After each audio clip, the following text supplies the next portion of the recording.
Hello കൂട്ടുകാരെ, ഇപ്പോൾ നിങ്ങൾ സ്മാർട്ട് സ്വിംഗ് ട്രേഡർ കാണുകയാണ്. ഈ ചാനലിലെ വീഡിയോകൾ തുടർന്നും കാണാൻ ആഗ്രഹിക്കുന്നുവെങ്കിൽ ദയവായി സബ്സ്ക്രൈബ് ചെയ്ത് അതിനടുത്തുള്ള ബെൽ ഐക്കൺ അമർത്തുക. അപ്പോൾ ഞങ്ങൾ പോസ്റ്റ് ചെയ്യുന്ന വീഡിയോകൾ ഉടനടി നിങ്ങളിലേക്ക് എത്തും. Nifty IT. മേഖലയിലെ ഓരോ മോഡൽ കമ്പനിയുടെയും വിശദമായ വിവരണം ഇതാ. മത്സര നേട്ടങ്ങൾ, അപകടസാധ്യതകൾ, സാമ്പത്തിക ശക്തി എന്നിവയുൾപ്പെടെ അവരുടെ ബിസിനസ് മോഡലുകൾ ഞങ്ങൾ വിശദമായി പരിശോധിക്കും. 1. Tata consultancy services (TCS). Business model: digital പരിവർത്തനം, ക്ലൗഡ് സേവനങ്ങൾ, AI, ഓട്ടോമേഷൻ എന്നിവ നൽകുന്ന ഇന്ത്യയിലെ ഏറ്റവും വലിയ ഐ.ടി. സേവന കമ്പനി. റീട്ടെയിൽ, ആരോഗ്യ സംരക്ഷണം, നിർമ്മാണം, ടെലികമ്മ്യൂണിക്കേഷൻ എന്നീ മേഖലകളിലാണ് BFSI പ്രവർത്തിക്കുന്നത്. ദീർഘകാല കരാറുകളുള്ള ഒരു ആവർത്തിച്ചുള്ള വരുമാന മാതൃക പിന്തുടരുന്നു. മോഡ് ഘടകങ്ങൾ: 1. ഉയർന്ന സ്വിച്ചിംഗ് ചെലവ്. ഉയർന്ന സംയോജന സങ്കീർണത കാരണം ഉപഭോക്താക്കൾ TCSൽ നിന്ന് മാറുന്നത് ഒഴിവാക്കുന്നു. 2. ബ്രാൻഡും സ്കെയിലും. ആഗോളതലത്തിൽ ഏറ്റവും വിശ്വസനീയമായ ഐ.ടി. സേവന ദാതാക്കളിൽ ഒന്ന്. 3. ആഴത്തിലുള്ള ഉപഭോക്തൃ ബന്ധങ്ങൾ. വരുമാനത്തിന്റെ 98% ആവർത്തിച്ചുള്ള ബിസിനസ്സിൽ നിന്നാണ്. 4. സാമ്പത്തിക ശക്തി. ഉയർന്ന സ്വതന്ത്ര പണമൊഴുക്കും ശക്തമായ പ്രവർത്തന ലാഭ മാർജിനും. 24-26%. അപകടസാധ്യതകൾ: ഐ.ടി. ചെലവുകളിൽ, പ്രത്യേകിച്ച് BFSIയിൽ മാന്ദ്യം. ക്ലൗഡ്, AI സേവനങ്ങളിൽ മത്സരം വർദ്ധിക്കുന്നു. പ്രതിഭകളുടെ നഷ്ടവും ജീവനക്കാരുടെ ചെലവ് വർദ്ധിക്കുന്നതും. പ്രധാന വ്യക്തികൾ. സാമ്പത്തിക വർഷം 24. വരുമാനം 2,35,000 കോടി രൂപ പ്ലസ്. പ്രവർത്തന ലാഭ margin 24%. ROE 40%. കടബാധ്യതയില്ലാത്തത്. 2. Infosys. Business model: IT. Consulting, digital transformation, AI, cloud computing, cyber സുരക്ഷ എന്നിവ നൽകുന്നു. BFSI നിർമ്മാണം, റീട്ടെയിൽ, ഊർജ്ജ മേഖലകളിൽ ശ്രദ്ധ കേന്ദ്രീകരിക്കുന്നു. ഇൻഫോസിസ് അതിന്റെ കോബാൾട്ട് ക്ലൗഡ് പ്ലാറ്റ്ഫോമിന് പേരുകേട്ടതാണ്. ട്രെൻഡ് ഘടകങ്ങൾ: 1. ശക്തമായ ആഗോള സാന്നിധ്യം. ശക്തമായ US, യൂറോപ്പ് വിപണിയുള്ള 50-ലധികം രാജ്യങ്ങൾ. 2. ഉയർന്ന ഉപഭോക്തൃ നിലനിർത്തൽ. 95%+ ആവർത്തിച്ചുള്ള ബിസിനസ്. 3. AI ആൻഡ് ഡിജിറ്റൽ നേതൃത്വം. AI അധിഷ്ഠിത ഐ.ടി. സേവനങ്ങളിൽ തീവ്രമായ നിക്ഷേപം. 4. ശക്തമായ സാമ്പത്തിക സ്ഥിതി. ഉയർന്ന ROE 30%. ശക്തമായ ക്യാഷ് ബാലൻസ്. അപകടസാധ്യതകൾ: US വിപണിയെ ആശ്രയിക്കൽ. വരുമാനത്തിന്റെ 60%. വർദ്ധിച്ചുവരുന്ന ഓട്ടോമേഷൻ. പരമ്പരാഗത ഐ.ടി. സേവനങ്ങളുടെ ആവശ്യം കുറച്ചേക്കാം. ആക്സെഞ്ചർ, TCS, ക്ലൗഡ് നേറ്റീവ് കമ്പനികൾ എന്നിവരിൽ നിന്നുള്ള കടുത്ത മത്സരം. പ്രധാന വ്യക്തികൾ. സാമ്പത്തിക വർഷം 24. വരുമാനം 1,75,000 രൂപ കോടിയിലധികം. പ്രവർത്തന ലാഭ മാർജിൻ 21-23% വരെ. ROE 30%. കടബാധ്യതയില്ലാത്തത്. 3. Sister ML technologies. Business model: IT. സേവനങ്ങൾ, സോഫ്റ്റ്വെയർ വികസനം, എഞ്ചിനീയറിംഗ് ഗവേഷണം, ER&D എന്നിവയിൽ വൈദഗ്ധ്യം. ക്ലൗഡ് കമ്പ്യൂട്ടിംഗ്, സൈബർ സുരക്ഷ, ഓട്ടോമേഷൻ എന്നിവയിൽ ശക്തമായ വൈദഗ്ധ്യം. BFSI ടെലികോം, നിർമ്മാണം, ആരോഗ്യ സംരക്ഷണം എന്നിവയിലെ പ്രധാന ഉപഭോക്താക്കൾ. മോഡ് ഘടകങ്ങൾ: 1. ശക്തമായ ഗവേഷണ നിക്ഷേപങ്ങൾ. AI, ക്ലൗഡ്, ഓട്ടോമേഷൻ എന്നിവയിലെ നേതാവ്. 2. എന്റർപ്രൈസ് ലെവൽ സൊല്യൂഷനുകൾ. ഫോർച്യൂൺ 500 കമ്പനികളിൽ ഉയർന്ന വ്യാപനം. 3. Hybrid cloud and infrastructure. AWS, Microsoft, Google cloud എന്നിവയുമായുള്ള ആഴത്തിലുള്ള പങ്കാളിത്തം. 4. സുസ്ഥിര വളർച്ച. മെച്ചപ്പെട്ട ലാഭവിഹിതത്തോടെ സ്ഥിരമായ വരുമാന വളർച്ച. അപകടസാധ്യതകൾ: വടക്കേ അമേരിക്കയെ ശക്തമായി ആശ്രയിക്കൽ. വരുമാനത്തിന്റെ 60%. ജീവനക്കാരുടെ വേതനത്തിൽ വർദ്ധിച്ചുവരുന്ന ചെലവ് സമ്മർദ്ദം. പരമ്പരാഗത ഐ.ടി. സേവനങ്ങളിൽ മന്ദഗതിയിലുള്ള ഡിജിറ്റൽ സ്വീകാര്യത. പ്രധാന വ്യക്തികൾ.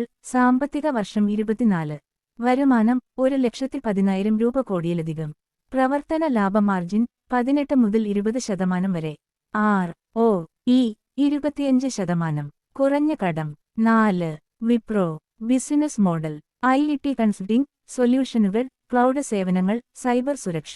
BFSI ആരോഗ്യ സംരക്ഷണം, ഊർജ്ജം, ഉപഭോക്തൃ മേഖലകളിലാണ് പ്രധാന ശ്രദ്ധ.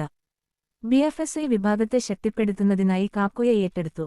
ട്രെൻഡ് ഘടകങ്ങൾ: വൈവിധ്യമാർന്ന വരുമാന അടിത്തറ. 100-ലധികം രാജ്യങ്ങളിലെ ഉപഭോക്താക്കൾ.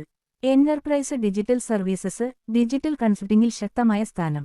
ഉപഭോക്തൃ പറ്റിപ്പിടുത്തം. ദീർഘകാല കരാറുകൾ നല്ലതാണ്, പക്ഷേ TCSനെയും ഇൻഫോസിസിനെയും അപേക്ഷിച്ച് പിന്നിലാണ്.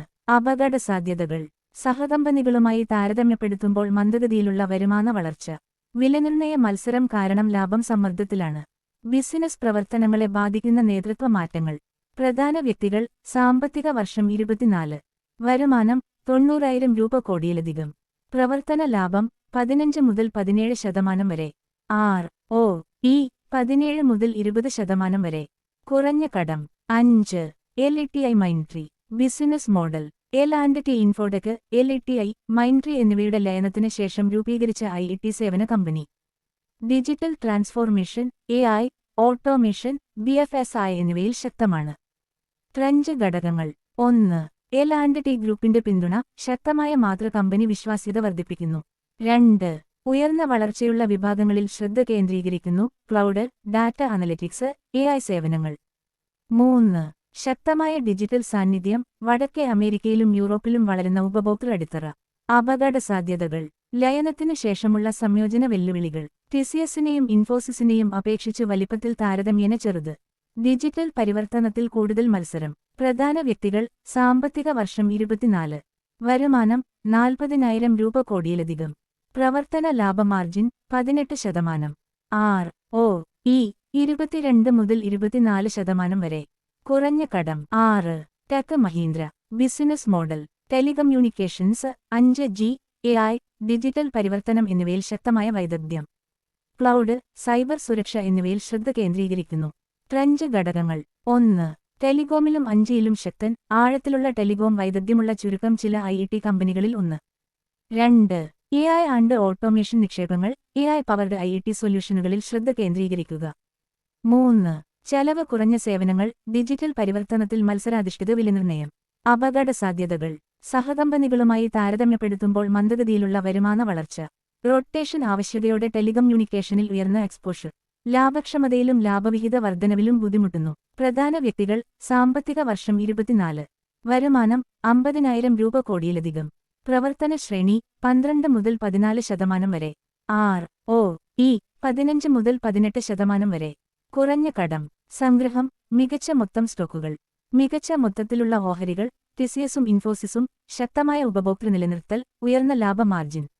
Emerging stock. LTI Mindtree and HCL tech. ഉയർന്ന വളർച്ച അവസരം. മുന്നേറ്റ സാധ്യത. Wipro and tech Mahindra. Margin മെച്ചപ്പെടുത്തൽ ആവശ്യമാണ്. നിങ്ങൾക്ക് ഒരു ഡിമാറ്റ് അക്കൗണ്ട് തുറക്കണമെങ്കിൽ കൂടി സീറോഡക്കയുടെ ലിങ്ക് ഞാൻ വിവരണത്തിൽ നൽകിയിട്ടുണ്ട്. അതിലൂടെ നിങ്ങൾക്ക് ഒരു അക്കൗണ്ട് തുറക്കാം. ഈ വീഡിയോയിലോ മുൻകാല അഭിപ്രായങ്ങളിലോ പരാമർശിച്ചിരിക്കുന്ന കാഴ്ചപ്പാടുകളും അഭിപ്രായങ്ങളും സ്വിംഗ് ട്രേഡർ എന്ന യൂട്യൂബ് ചാനലിന്റെ ബാനറിൽ ലഭ്യമാണ്. ഇത് വിദ്യാഭ്യാസ ആവശ്യങ്ങൾക്കായി മാത്രമാണ് ഉദ്ദേശിച്ചിരിക്കുന്നത്. ഓഹരി വിപണിയിൽ നിക്ഷേപിക്കുന്നതും വ്യാപാരം നടത്തുന്നതും മാർക്കറ്റ് റിസ്കിന് വിധേയമാണ്. ഞങ്ങൾ സെബി രജിസ്റ്റർ ചെയ്ത അനലിസ്റ്റോ നാസ്ഡാക്ക് രജിസ്റ്റർ ചെയ്ത അനലിസ്റ്റോ അല്ല.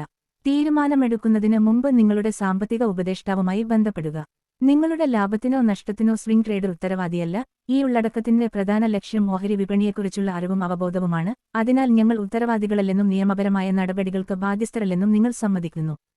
ഹായ് ഫ്രണ്ട്സ്, ഈ വീഡിയോ നിങ്ങൾക്ക് ഇഷ്ടപ്പെട്ടെങ്കിൽ ലൈക്ക് ചെയ്യുക. എന്തെങ്കിലും വിവരങ്ങൾ ആവശ്യമുണ്ടെങ്കിൽ കമന്റ് ചെയ്യുക. നിങ്ങളുടെ സുഹൃത്തുക്കളുമായി പങ്കിടുക.